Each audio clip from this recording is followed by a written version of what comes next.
Very warm welcome to everybody. It's great to be back for this next in our series of online webinars. And as always, joining me today is my esteemed colleague, Tim Pilkington. Tim, g'day. How are things with you, mate? Yeah, good. Thanks, Tony. Thanks for being here. No, thanks for getting it all organised.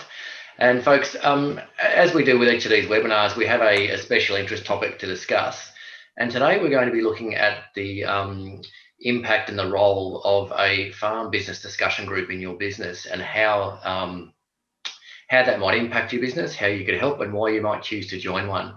And we're very fortunate today to have joining with us Peter Aikman. Pete's a guy who farms up in the Mallee, and he and I have known each other for about 3 years now. We've done a little bit of consulting and financial analysis work together.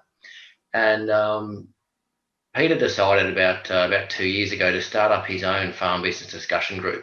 And so he's going to help us explore that topic from his perspective, and add some value to the discussion around how he sees it and why he did what he did. So, Peter, thank you very much for joining us. Thanks for having me, Tony. That's a pleasure, and glad to have you along. Pete, could you just give us a quick background to your farming business, your farming life, and where you are and what you do, please? So we are farming at Annuello, which is just south of Robinvale in the Victorian Mallee. It's a family farm. It's me and my father. I moved back to the farm full-time in 2014. Prior to that, I was in an agronomy role, consulting role with Dodge and Medlin out of Swan Hill, and prior to that at Elders. So, yeah, been back on the farm now for around the 6-year mark, and predominantly, we're 100% cropping enterprise here in the Victorian Mallee. Yeah. So that's a pretty varied background with the consulting work, Elders, and a bit of agronomy as well. That must lead you to have a pretty clear set of ideas on what's important to a farm business. I think the beauty of the history is actually it's probably that network bit. I've met a lot of people and been on a fair few farms, and along that journey, you probably pick up more than you. That's why.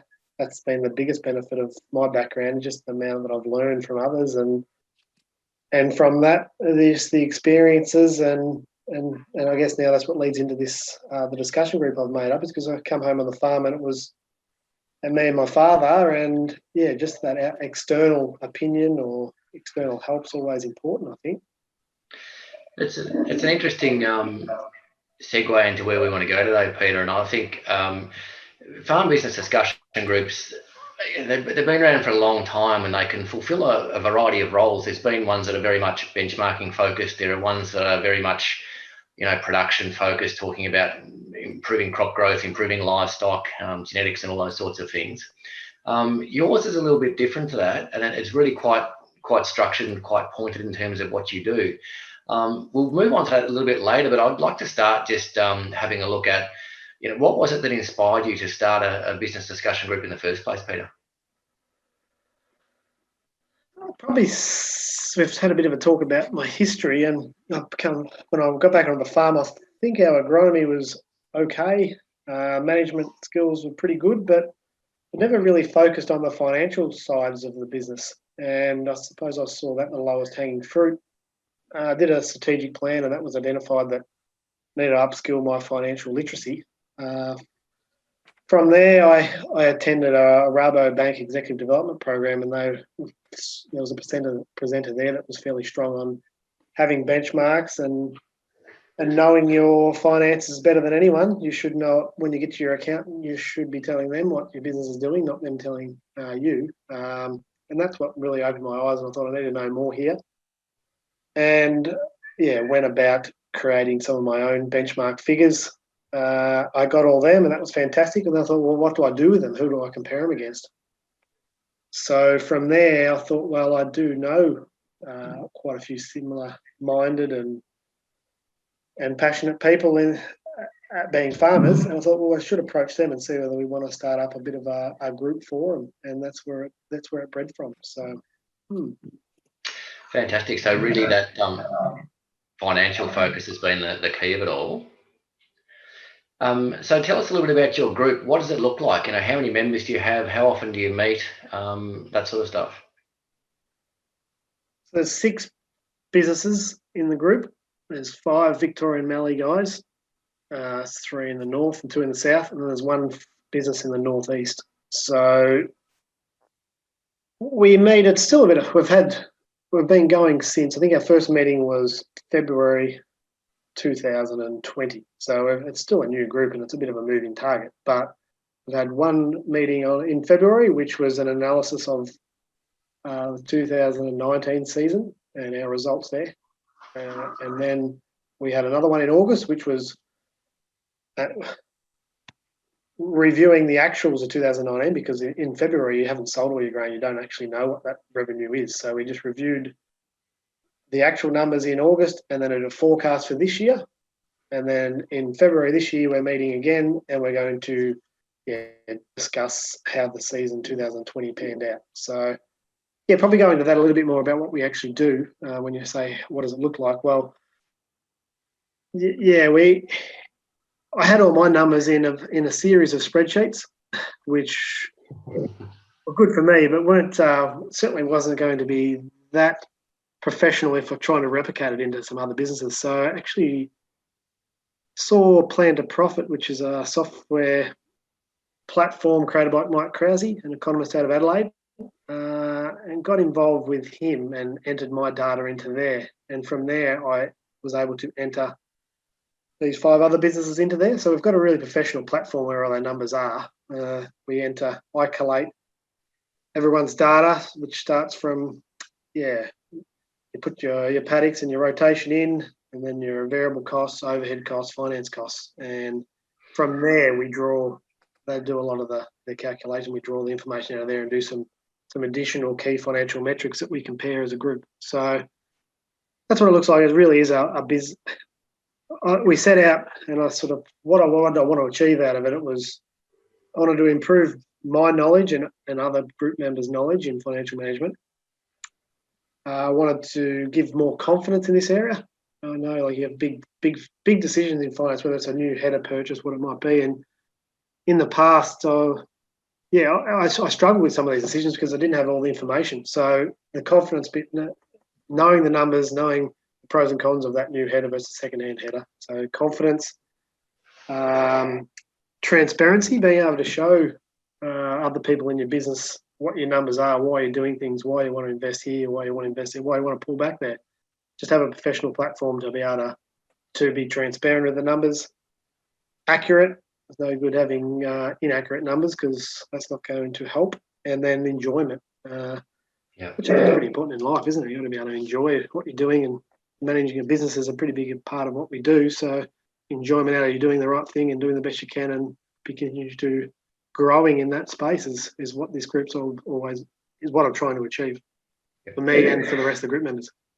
So at your piece, you could have really analysed yourself and got your own numbers sorted out and got some external advice to make sure you're accurate and doing a thorough job of that. Taking it from that level and then sharing all that information with a group of your peers, how much of a challenge was that for you? And possibly even for the other guys that are in your group? You got to have the right group and the right people in the group, that's for sure, because there's some very sensitive data in here. But it's amazing there was no real resistance. I think we were all on the same page. We wanted to learn. We all saw that sharing data would help us in that learning phase. And I guess you're giving a bit away. You're giving your numbers away, but you're gaining 5 other sets of numbers, which be pretty rare, isn't it? I don't know. Finances, it's nearly always been not spoken about, is it? It's sort of a bit of a dark conversation. Yeah, there's 2 extremes to it, isn't there? You got people that are always spruiking and talking about how good things are, and then you got other people who just won't say anything. I suppose when we create an environment with the right people, it's not any of that. It's just we've got data and we're trying to find out information and to gain knowledge, aren't we? And then in the end, make decisions on that is the plan.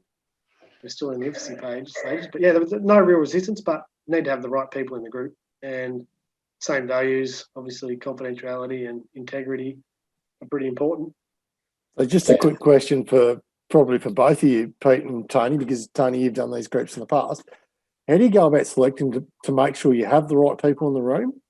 How do you make sure you've got the right sort of personalities and they're going to gel and it's going to be successful? Because if you get the wrong person in the room, and that could derail the whole value of the process. Would you like to have a go at that first, Peter, and then I'll add my thoughts to the mix? Well, I suppose I was fortunate to be able to handpick them. I've never added up, but I've dealt with a lot of businesses in the past with my background and worked with a lot of people. And I suppose I decided I want to have a group to share numbers. Who would I like to have in there? So I picked 5 other businesses and people that I knew had the right attributes. There's a few. It's more than just confidentiality and integrity. It's wanted to be good farmers, proactive, good businesses. And also they needed to be reliable, because there's a bit of it's not just me collating the data. There needs to be a commitment for the other 5 people in the group to keep good data and to give the good data to me at the appropriate time. Because essentially everyone's time limited, isn't it? I don't want to be just waiting on numbers. I have only a couple of days in the office a month. I need to have the data there and to be working on it. So for me, it was handpick the right people that I liked, had similar values and thought would add value, and thought I could add value too. So yeah, interested to hear your thoughts, Tony. I think that's pretty well aligned with what I think, Peter. I guess firstly, you've got to have that sort of like-minded people. You've got to be wanting to get ahead. People generally join a group, particularly one like yours and the ones that we get involved with, very business focused, very focused on the success of the business and potentially creation of wealth. Certainly, real clarity around the goals of each other's business and how we can drive each other forward. You need to have a group of people who are prepared to be challenged. We don't want to. Everybody sits around and nods and talks about growing grass and dagging sheep. We're not going to get very far. So we certainly take a very, very strategic and financial focus with what we're looking at. And the other thing, I suppose, is just you mentioned the confidentiality and privacy issues. They are absolutely tantamount. It won't work without that. Also, though, being very aware of people's individual needs. So some people would just love to work in a group next door to their next door neighbour and hear everything about what they're doing and what they're up to. Others would rather be 500 k's away from anybody they know because they feel potentially threatened, or rather the local district don't get to know what they're up to, and they see it as a potential their personal information could potentially become local news, which we really need to be cognizant of avoiding that like the plague. But look, I think the essence of it is good people, driven people who want to improve their business and are prepared to bare a bit of their soul and share their goals with their group, and then accept the commentary and the challenge of that group to push themselves harder. I mean, essentially, you're trying to draw yourself out, to get out of your comfort zone and to find the next thing. And doing that on your own is seriously hard work. We all work pretty hard. We all work most of the time on our own. Opportunity to get around other intelligent, motivated people and just share the workload, share the thought process, run your crazy ideas up a flagpole and have them discussed within your group. It's a really, really powerful forum. But it's oftentimes, and particularly interested in your group, Peter, the agreement to share all that financial information. I mean, you guys do some really detailed reporting, and then you put it on the table for everybody to look at. So I guess I'd ask you, how did you overcome any pushback on that front from any of your group? It was interesting.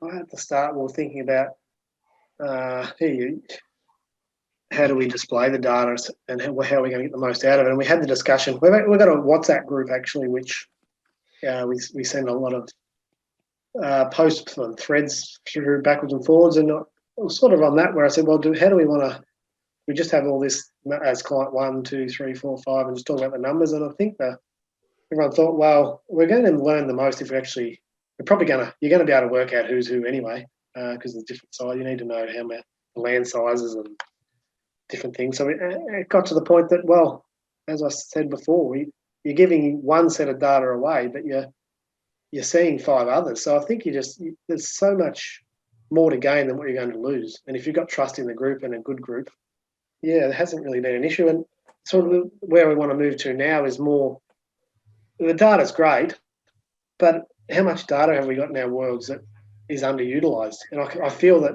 if we don't change our structure bit, it'll just be me up the front talking through all these numbers, and we'll get a bit out of it. But I think the next step now is we need to get more information behind all this data. So it's actually going to be a 30-minute session on each business. And they're going to say, well, rather than me going through the numbers, you pick out 2 numbers you really like and how you got them, 2 numbers you need some improvement on, and then everyone else in the group will be asking a question of your numbers. So why is your machinery ratio that, whatever it might be. But I just think, we need to draw more information out so it doesn't turn into some of the other data we have. For instance, my 10 years of yield maps that are sitting on my computer that I don't. It's great data, but I use my variable rate maps off classified soil type zones, not yield maps. So this could be the same. It could just be all this financial data filed away, which is fantastic. It's never called upon. Or are we going to actually get some information behind it, improve our knowledge, and make decisions about it? So we'll see how we go. It's that old tree of assimilation, isn't it? You start with data, you get to information, and ultimately you end up with hopefully some knowledge and some better decisions. So with your group, so you've got geographically diverse group of businesses, and you have got enterprise diverse group of businesses. So how do you bridge the gap between, say you as a Mallee farmer and some of your other guys who work in quite different areas, in quite different type of businesses, and how you address the enterprise discrepancy, if you like, and the overall business discrepancy? Yeah, well, there's sort of subsets in our group because there's 3 guys within 50 Ks that all run very similar businesses. So, we draw a lot on each other's numbers. And then they've got 2 Southern Mallee guys, which are pretty similar, mainly cropping focused. One has got some livestock, but predominantly most of the revenue is coming from cropping. And then an outlier in the northeast, which I think it's good to be in there because they're 100% crop. It's a different area, different land values, but it's just good to, I think they add value being in there because it just opens our group up to other areas rather than just the Mallee. So, but I don't know what the perfect formation of a group is. I think it's getting the right people in there is the right formation. And then just understanding there's no use really comparing how many dollars a hectare I spend on fertiliser versus in the northeast. But it's remarkable when you bring it back to percentage of revenue. My business last year and a business in Dookie were all the ratios were nearly exactly the same when it comes back to percentage of revenue. So that was a real opener. Whether that was a fluke, we'll see what happens in the years go by. But I think good businesses have the same common good ratios in certain spots. Yeah. How does that line up with your experience, Tim?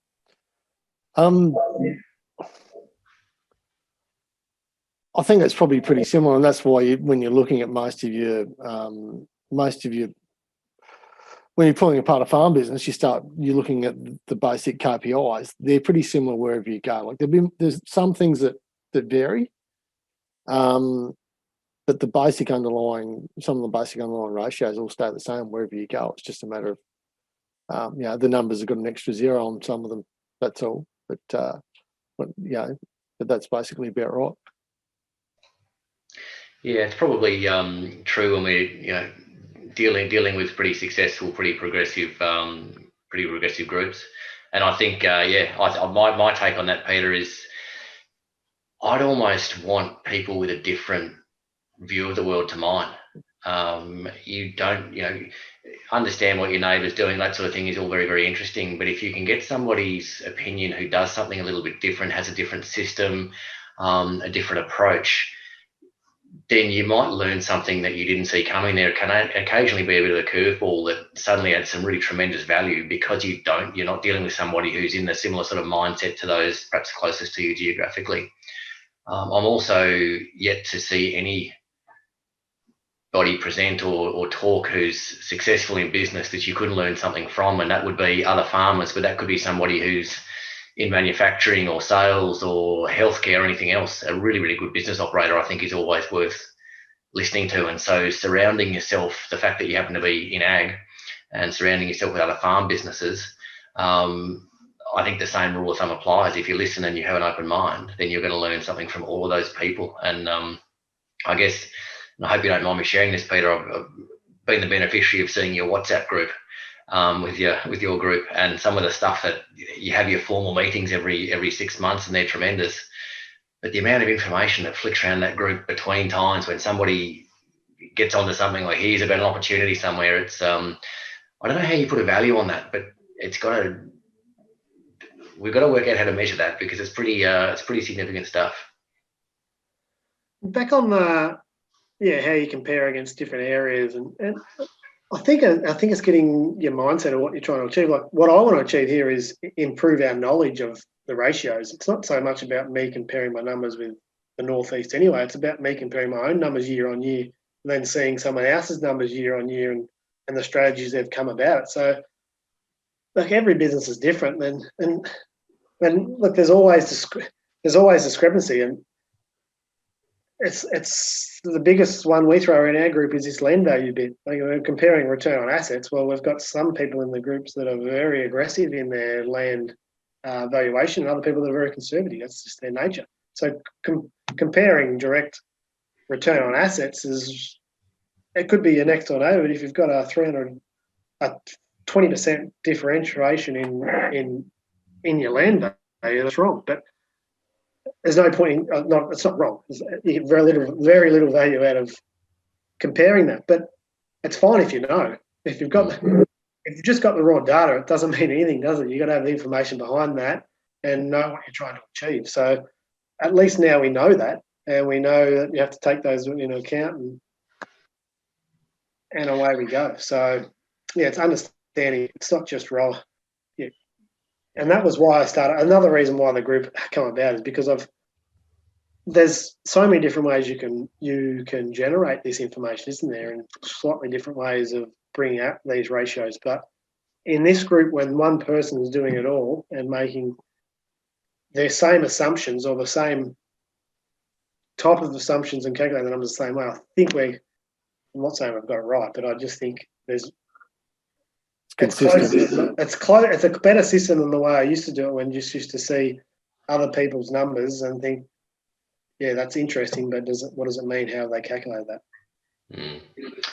I think you've 2 points you brought up there, which are pretty close to my feeling. One is the need for all the data to be presented in exactly the same format, same style, so everybody can read it quickly and assimilate and talk to what it means. And the other one is that notion of why do you want to compare yourself to your neighbour? That's a bit of interesting chew the fat sort of stuff.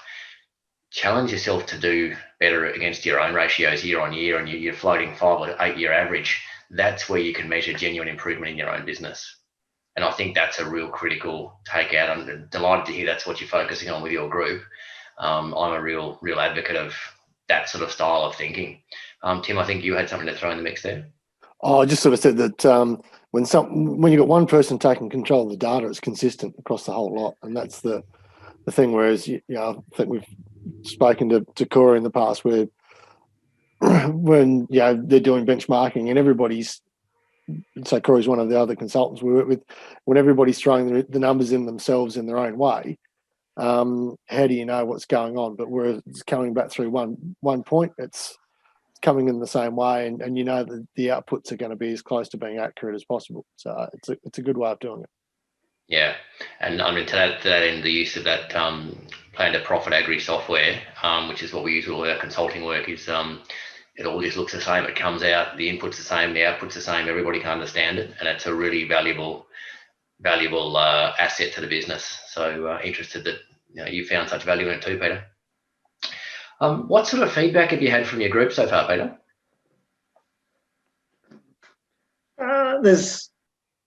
everyone's at a bit different level in the group, which is good.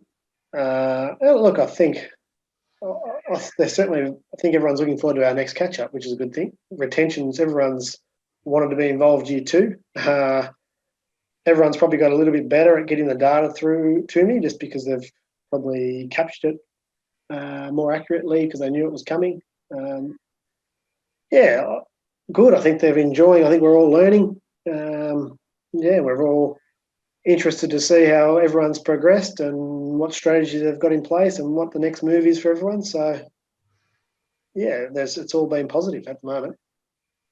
And so you'll be talk about the next move in place and what have you. When you get together for your next meeting, people are actually going to talk about the first one, talk about the second one and what came out of that, and then how that's actually laying on the table. These are the changes we're making to our business, or these are responses to those outcomes for the next sort of 12 to 18 months. Is you getting to that level of engagement and openness?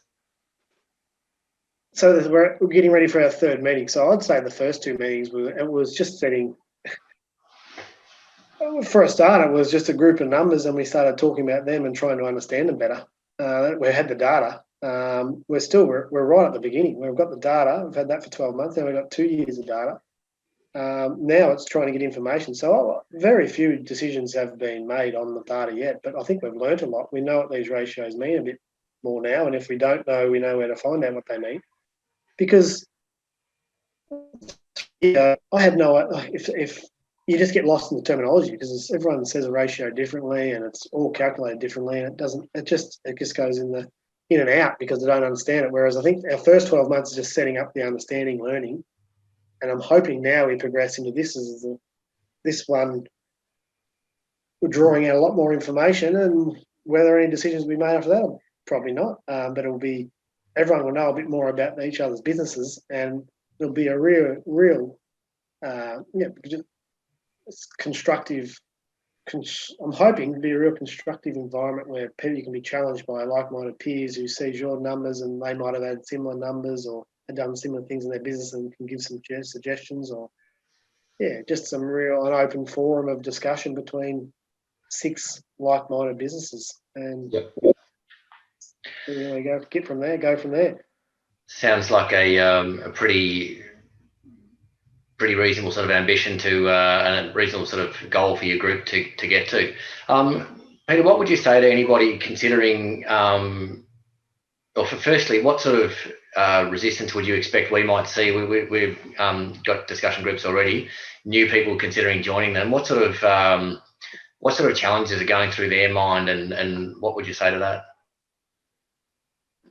Yeah, well, I think it's understanding what the group is and who's in it and why, what the objectives of the group is, I suppose. So I think the relationship I had with these guys, and they knew who I was and I explained what I wanted to get out of it. That was improve my knowledge, help their knowledge, and compare data so we can all move together. And there was no resistance. So I think that's it, isn't it? If there's no hidden agenda, or it's all a positive for both everyone in the group, then I can't see why there would be resistance. So, but I suppose that's it, breaking down the barriers on who's in the group, who am I sharing my numbers with.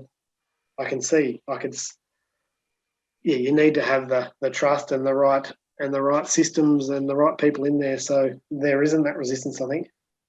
Yeah, sure. And what's been your experience there, Tim? What sort of concerns would farmers have potentially, getting in and sharing their information and joining a discussion group or a peer review? I think the one thing, the common conversations you have around just everybody's ability or want or willingness to supply their own information. So they're happy to do it, but is everybody else going to supply as well? And they're also wanting to know who's the value of the people that are in the group. And I suppose some of that's been answered today, and the fact that if you want to be in one of these groups, you're probably progressively thinking and you're willing to share information. Otherwise, it's not for you. So they're probably the couple of things. And then wanting to understand the value of actually having people from outside the area is the other thing as well. Because they sort of know what the neighbours are doing. But what's the point of doing that? Which I think Pete's covered pretty well So, yeah, they're probably the main sticking points I've been hearing. Yeah, thanks, Tim. Other ones I see is, oh, we're not as big as those guys, or we're bigger than those guys, or I don't want to necessarily. I'd love to get the feedback on my business, but I don't really think I'm going to add much value to anybody else's business. And my very firmly held belief is that that's all rubbish, really. I've yet to see anybody who could join a business discussion group and not throw something in that was of value and not receive some value in exchange from being there. And I think, Peter, you said your upcoming round of meetings were going to be a allotment of time to each different business to discuss their own, and you're using it as an educational tool. So what's 2 ratios you like and 2 that might concern you, and how you're going to use that information. Sitting and listening to other businesses discuss that, you will still get value, even if it's not your business that's the focus of the discussion at any given point in the day. So I'm, as I say, a real advocate of the benefit of that exposure to all those different minds right through your daily meeting, irrespective of whether you've got the same enterprise mix, similar scale, or anything else. It doesn't matter. If you're driven to try and improve your business and get ahead, you would benefit from that many minds. Why not lighten your load and share your concerns and your observations with a bigger group and get some pretty constructive feedback.